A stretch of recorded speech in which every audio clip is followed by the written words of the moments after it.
I've done a regular pesto many times. You know the one I mean, with basil, parmesan cheese and garlic and olive oil.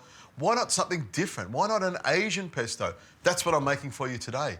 It's a pesto that you can use on noodles, fish, even lamb chops. Here's what you do. You start with a Magimix, and as you can see here, I've got the small bowl with the small blade. It fits straight on top here like that, and it's great for small recipes. What I'm going to start with is some olive oil. I can't go past good extra virgin olive oil, and I want a good splush of that in here. About 1/4 cup is what you need to start with. But if you need to add more just to keep it lubricated, have the olive oil handy. Now to that, I'm going to add a little bit of fish sauce. Be careful with fish sauce because it's quite strong in flavour. I reckon about 1 teaspoon's all you need. Soy sauce, that's where the seasoning comes from. About 2 tablespoons is perfect. I've got some ginger here. Now with the ginger, I always like to slice it up a little bit to make sure it breaks apart. It can be quite fibrous at times. And with garlic, I'll give that a little bit of a chop as well.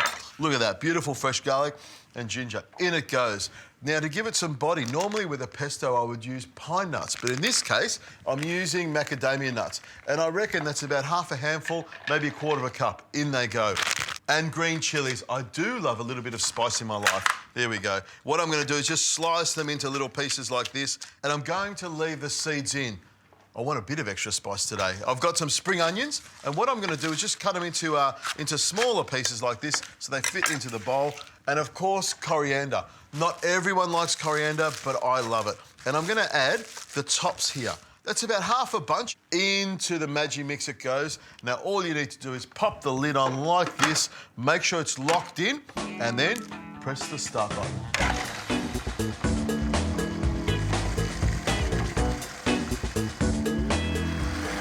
There we go, stop button, take the lid off, and look at this.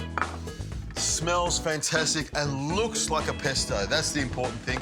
Give it a little bit of a tap to make sure you get the goodness off the blades. And I've got a little spatula here.